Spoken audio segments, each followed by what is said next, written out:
It's the Georgia-Florida game, and it's the world's largest outdoor cocktail party. I'd be lying if I said I wish I wasn't there, Mason. I wish we were there again, my friend. If you're watching or listening to this and you're in Ponte Vedra, right, or you're at Jacksonville Beach, right, or anywhere in between, Gainesville to Athens, getting ready to go to this game, maybe enjoying the last little bit of beach activities for the week, have a drink for us, right? We don't get to be there this year. Mason and I went to this game year after year for a block of years there. And I guess that would have been in the 20 teens there, kind of pre COVID. And it was kind of I guess, an every year type of activity for us. And I have some of my fondest college football memories around the stadium that's pictured on the screen there. And as soon we've joked around, but as soon as Mason's kid is old enough to watch my youngest kid, we're out of here. We're headed back to Jacksonville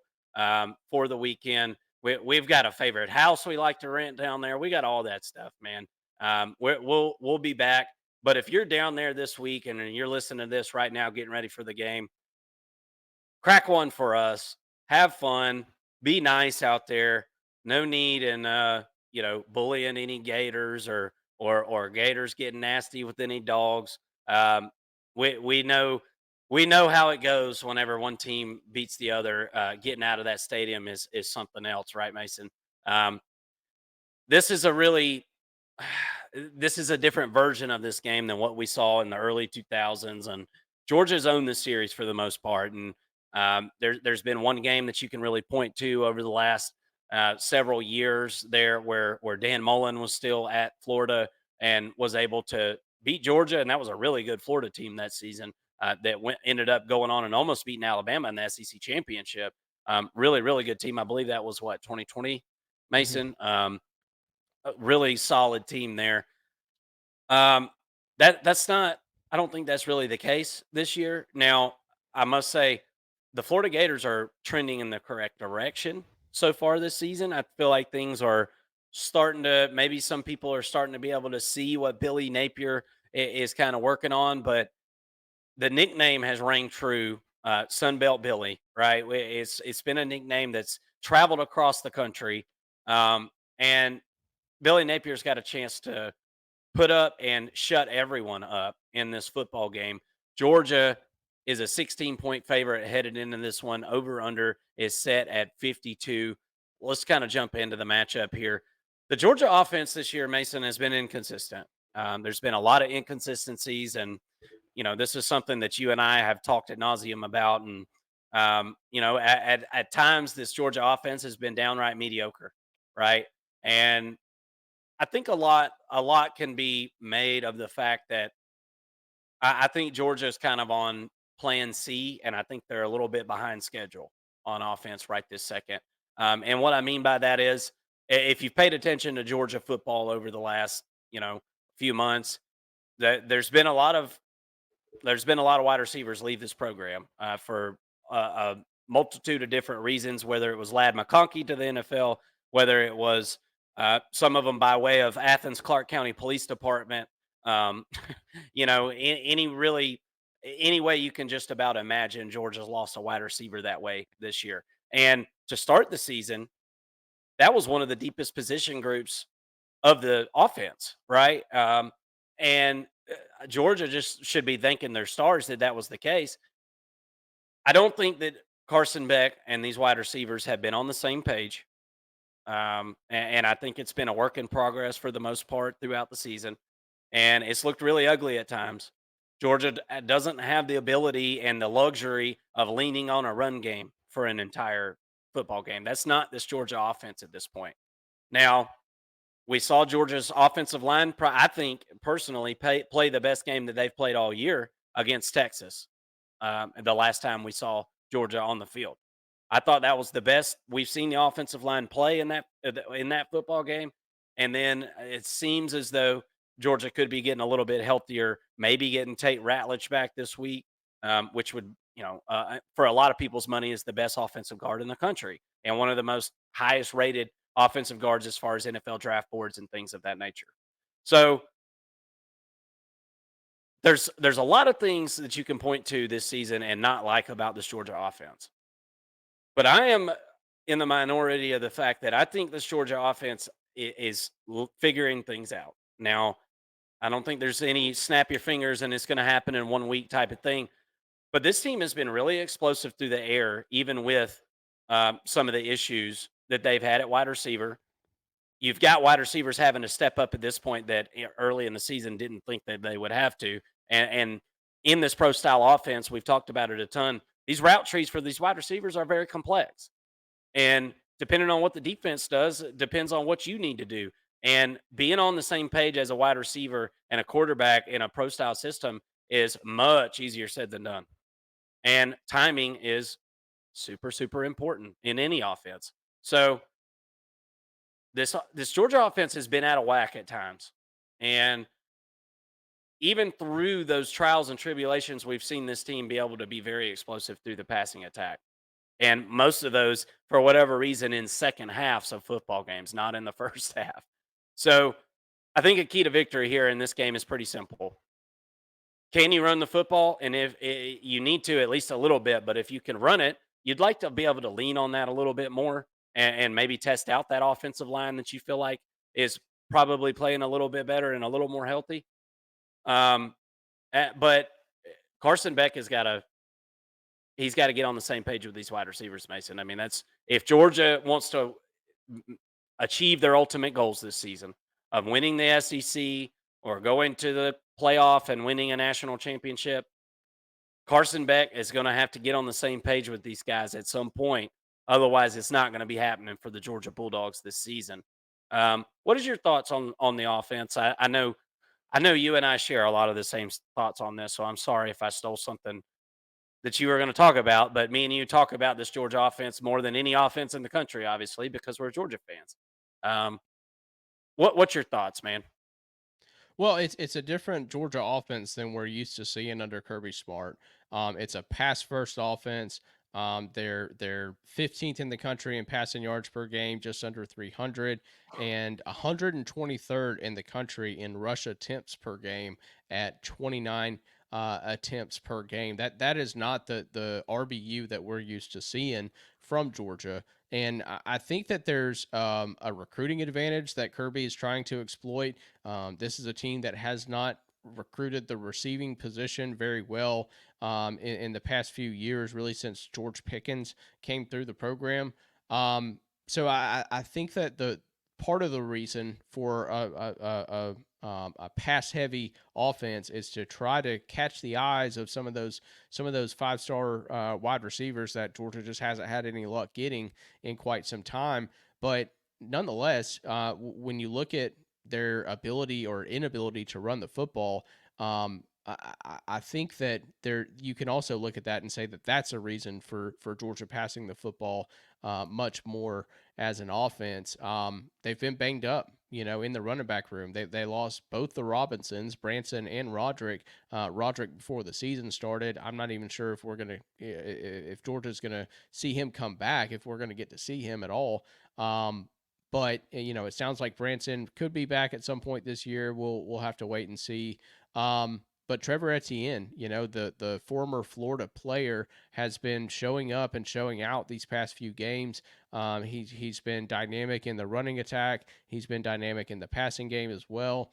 Going up against this Florida defense, do we see Georgia kind of change the game plan a little bit, play a little bit more of a balanced approach? Because Florida has not been good at stopping the run so far this year, and teams have really ran the ball a lot against Florida because of that. They're averaging on defense for Florida. They're 128th in the country in rushing attempts allowed at 42.6 attempts per game. So what do we see from Georgia in this offense this week? What's the game plan? That's a big question to me. I tend to think that they should try to continue to pass the football to get Carson on the same page with these receivers. They are certainly out of sync when you see Carson's cadence or the way he's processing the football and receiving the football from the snap and throwing to the receiver. He's off just a tick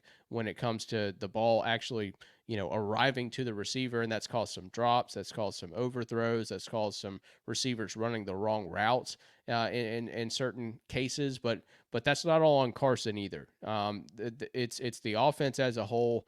Things aren't getting rep properly in practice. I would guess, and that's really put a hampering on this offense. How does that look in this football game? Do they continue to play their game plan or what they've game planned so far this year, or do they try to run the football more, establish that to get that aspect of the offense ramped up for the stretch here? I think that the Georgia offense is kind of at a crossroads in this game, and how they handle this game, I think, should offer um, some sort of a vision for the future of this offense. But make no doubt about it, this offense is being looked at under a microscope by the coaches, by the fans, by the media. Everybody is looking to this offense that was supposed to be leading this team in a sense with all the returning talent, and wondering where their production is going to come from. Got to get on the same page with these receivers now, and in this week and in weeks forward. Can they play a little bit better as a unit, and continue to grow week over week? Because this is a Georgia team as a whole that has not played a complete football game yet, but in particular on the offensive side. Yeah, it's certainly been a bit of a changing of the guard from what we're used to as far as Georgia offensively over the last few years. And I don't know that Georgia fans, including myself, know really how to gauge this thing, or at least did at the beginning of the season. And I think we're starting to be able to see a little bit more about what the identity is of this Georgia offense. And if they can just figure out a way to run the football a little bit better, I mean, look at the explosive run plays this season, 110th in the country. Now, I'm one of those people where if you look at a stat and you're somewhere right in the middle, I don't think that's a bad thing. All right, and being in the middle is good. Being at the towards one, obviously, the greater you are. 110th is absurd. 27 runs this season of 10 plus yards is absolutely absurd. And defenses are playing Georgia based on that. I mean, and so we got to see if Florida is going to back up off the football in this game. We got to see Georgia be able to run it, right? And you've got to be able to see a little bit more of that. That's something I'll be looking for in this week's game. Defensively, which defense shows up? I guess is my biggest question. We've seen some really good Georgia defense over the last game, essentially getting after Quinn Ewers, getting after the Texas Longhorns like nobody's business, right? Michael Williams was a big part of that. This defense, we see what the top end of it is, or we consider that to be the best of what we've seen against Texas this season. And then we've seen games like Mississippi State where maybe some focus was lost, right? And some explosive plays were given up. Um, Georgia overall has been good on defense. Don't get me wrong. And this is a defensive led football team at this point. Can they continue to put good quarters together and not take quarters off? That's been the biggest complaint about this defense so far this year. Um, they're going to be going against an inexperienced quarterback, right? And DJ Lagway. That hasn't been a great recipe for Florida in this rivalry. Anytime I feel like you can almost point to it every single year. Whoever's got the most experienced quarterback, or the quarterback that keeps the level head, wins this football game. And we've seen some of the worst losses for Florida over the last few years be with quarterbacks that probably had no business being in the football game. Um, DJ Lagway is going to have a lot on his plate this weekend with this defense. And I'm interested to see, like I said, can Georgia carry it over from what we saw in the Texas game? What are your thoughts on the defense? Well, they've played really well when Michael Williams is playing. I think having him in this game is a huge benefit. Obviously, he's going to be a first round draft pick more than likely. Um, we saw him go out against Alabama, and look, Georgia had already given up a ton of points by the time he went out, but he went out in that football game. Prior to that, though, Georgia had given up 3 points to Clemson, 3 points to Tennessee Tech, 12 points to Kentucky, and then we get him back in full full health, I guess you could say, against Texas, and they only give up 15 points. So a big part of the game plan defensively for Georgia does revolve around Michael Williams. It seems like he is healthy and a full go at this point. Warren Brinson is fully healthy, it seems like, and he's ready to go. Jordan Hall, we still haven't seen him yet this season. I'd like to think we would see him at the tackle position this week, but they haven't really needed him in the same breath. I'll say that.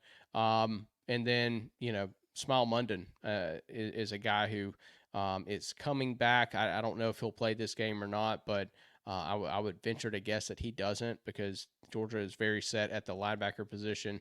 But he's a big part of that. He's probably the best linebacker Georgia has, in particular in pass coverage. So not having him in the middle of that defense, the most experienced linebacker as well, does not help.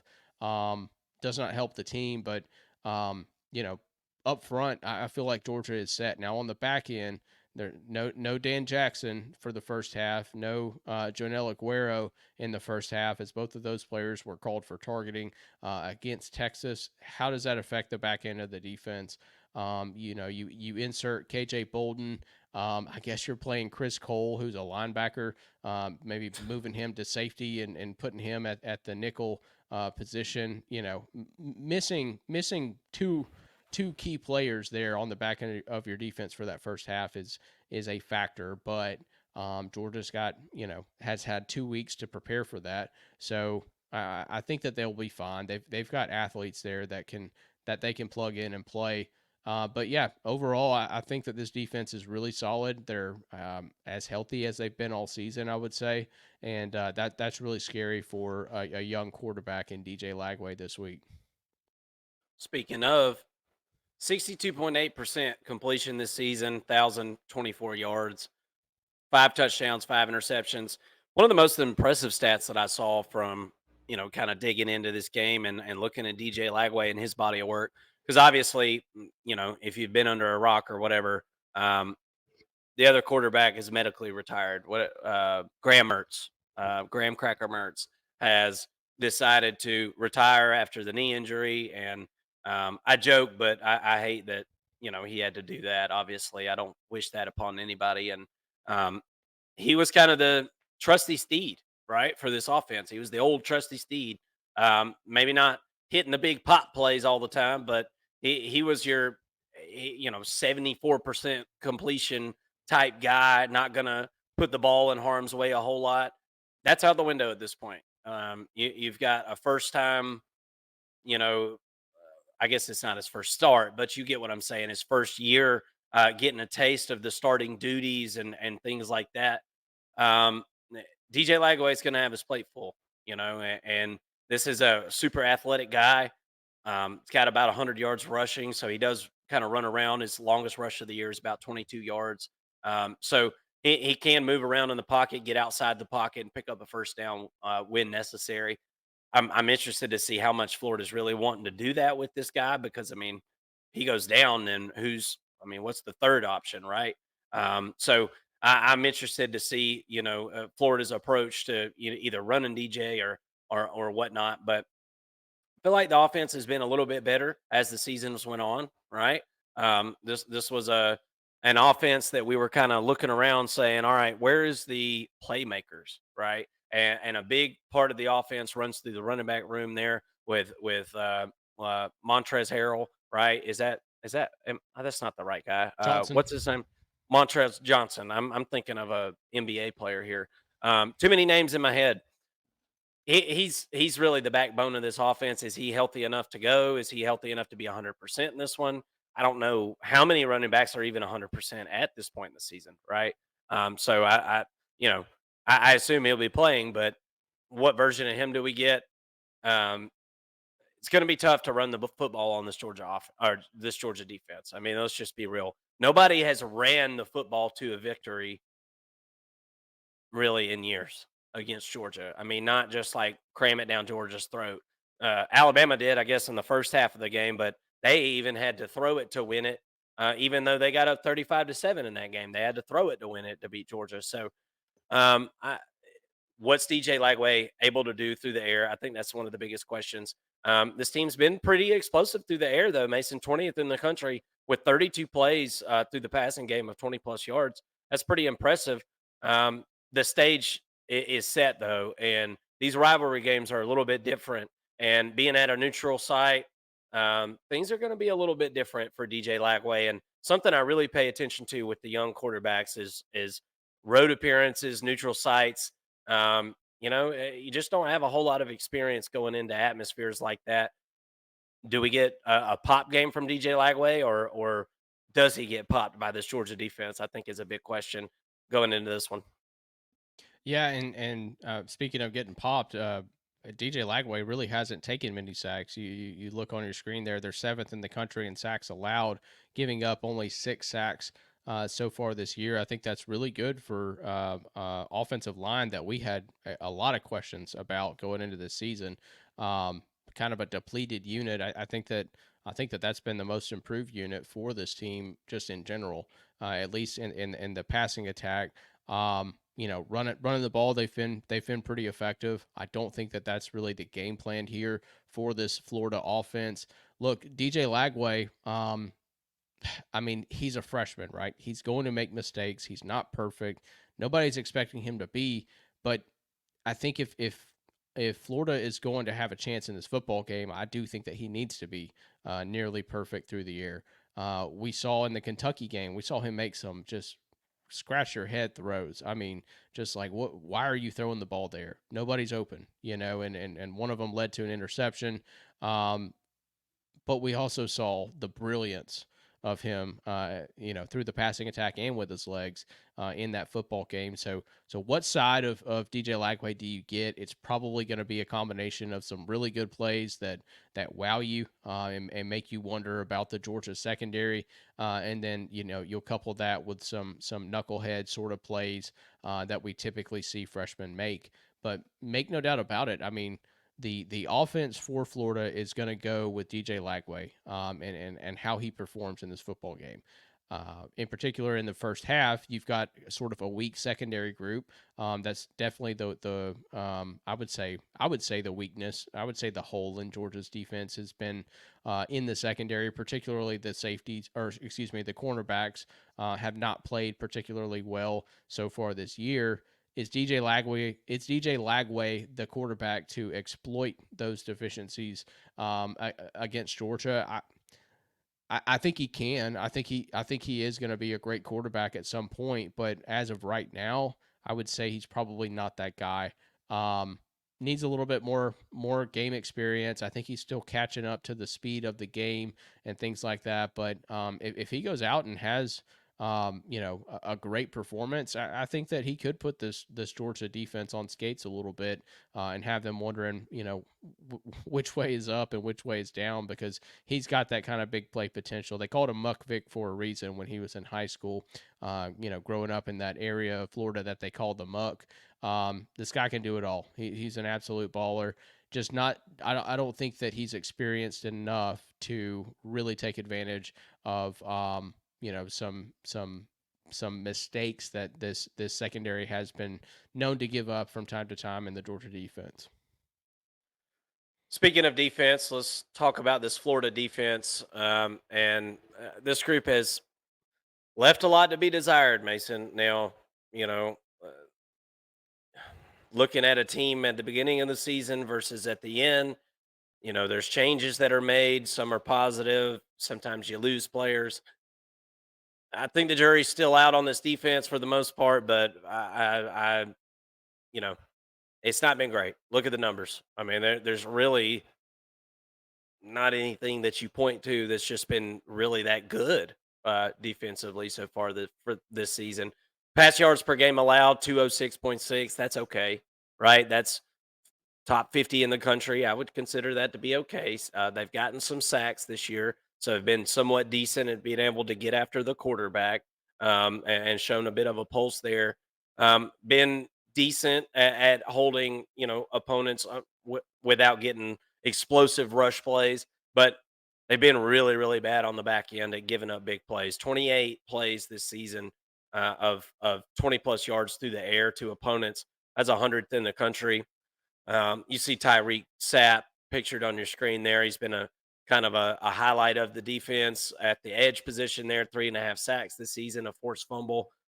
Been a nice piece there from Fort Lauderdale. The junior has done a nice job there on the edge. Big edge player there at 272 pounds. Um, it's pretty simple. Can Florida's defense get some turnovers? Can they disrupt Carson Beck? I think Florida, if they have a focused game, I think they can somewhat put a stop to the Georgia run attack. I don't know that Florida is sitting, in Gainesville this week thinking, "Man, how are we stopping this running attack?" I think it's more about how do we disguise some coverages? How do we confuse Carson Beck and continue to benefit off of turnovers like the other teams have that have played Georgia as of late? And then, trust our offense to be able to put some kind of points on the board. I feel like that's got to be kind of your thought process here. I expect Florida to be able, to come after the quarterback in this instance. Georgia's been good at protecting the quarterback, though, so I wouldn't expect them to just send the house or anything like that. This is a tough position, I think, for the Florida defense, and you're going to need your secondary to be all on the same page in this one. It's easier said than done against what I think is a group of wide receivers for Georgia that has high end potential. They're just very inconsistent. They've dropped balls. They've ran the wrong routes at times. How can this Florida defense capitalize off of those kind of cringy moments from the Georgia offense that we've seen throughout the season? I think that's a big question. Yeah, absolutely. I mean, when you look at this Florida defense, um, I think that they're playing better than expected going into the season. They gave up 20 points last week against Kentucky, and that was a Kentucky team that was playing from behind for most of that football game. So kind of changed the way that they played on offense. They did score 20 points, giving up only 23 to a Tennessee defense or Tennessee offense that has sputtered at times, in particular in that football game. But I still think that giving up only 23 against Tennessee is a win for that defense. Gave up only 13 to UCF, gave up 28 to Mississippi State, but we've seen Mississippi State kind of become a better offense than we expected. Hmm. Here recently, gave up 33 to Texas A&M. That's a pretty good offense. They probably weren't that at that point in the season, just week 3 of the season. Only 7 to Sanford, and then gave up 41 to Miami, which is obviously the best offense that they've faced all year, probably the best offense they're going to face all year. So, while the production hasn't quite been there, given who they've played on their schedule and the offenses that they've played on their schedule, I guess you could say relative to performance, they have been decent. I would say, in comparison to what we kind of where we had them tabbed going into the season. They lost, Princely U off the edge. I think they lost another pass rusher maybe to the NFL. So lost a lot of that sack production that they had in 2023. Hmm. We knew that would be an issue going into this season, and I think for a rebuilt defense, I think that they're playing pretty well. But pretty well is probably not going to win this football game for Florida. I think that this is a team that's got to be going out there and hunting the football, looking for turnovers, and they're definitely talented enough to do that. And we've seen Carson Beck really in the past few weeks give up a ton of interceptions. Can this defense force turnovers, get some sacks, and make this a football game? That's kind of the question for me. It's prediction time, man. The line on this was 16, right, for Georgia. Yeah, yeah. I'll throw this Yeah, up. yeah. I think that line is just I think it's spot on, man. I think 34-17 is the outcome here. I think Georgia wins this thing 34-17. That would be a slight Georgia cover. Um, Not a game that I'm itching to bet on, right? Especially with the fact that Georgia's missing such key players in the secondary. I mean, Dan Jackson, for as much shit as he's caught from me over the last couple of years, he's played his ass off this year, man. And he's played really well. And every time you need somebody to fly in and stick their nose in there, Dan Jackson's been that guy. So who's going to step up and do that this week? Because I think you're going to see a good performance from Florida. I think you'll see a decent performance at least in the first half, and um, I think we see Georgia come out in the second half and do what they've done pretty much for most of Kirby Smart's tenure, right? Which is make adjustments at halftime and come out and shut teams down in the second half and go on drives and score touchdowns when they need to. This isn't a prolific Georgia offense. I'm interested to see what adjustments are made this week and if they can grow again this week. We talked about it this week. I kind of put it in this frame of mind. I feel like Georgia's offense is where they should be in like week 4 of a season, and here we are in week 10. Can they continue to grow? And maybe they can take a couple of steps in the right direction. That'll be something to really look out for this week. What's your prediction on this one? I've got Georgia winning, covering that 16-point spread, 34-17. And I'm pretty sure that would put the over under right about the same as that as well. I'm not that good at math. What are your thoughts? I would say the over is probably more likely to hit here. 52 just seems pretty low for this Georgia offense that has a lot of explosivity, and you couple that with Florida's offense that with DJ Lagway also has a propensity for these explosive plays, and I think that the over probably is the safest bet here. Um, but what I'm curious to see is what kind of game do we get? Is this going to be another sloppy game like the Texas game was, where both teams are just turning the ball over left and right? Or do we get a nice clean game with one or two turnovers throughout the football game, where we can really accurately predict what the final score is going to be? Because I do think that 34-17 is what it would be in sort of a clean game there. But if this thing gets sloppy, then the under has a lot of potential to hit as well. Um, I think honestly, from a betting angle, I think the first half. I think that Florida can cover in the first half if it's 8 points or 8.5 points or something like that.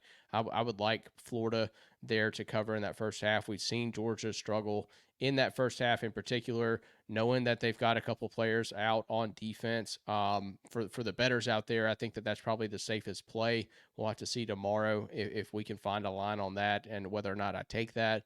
Um, that being said, I'm kind of leaning Florida and the points here.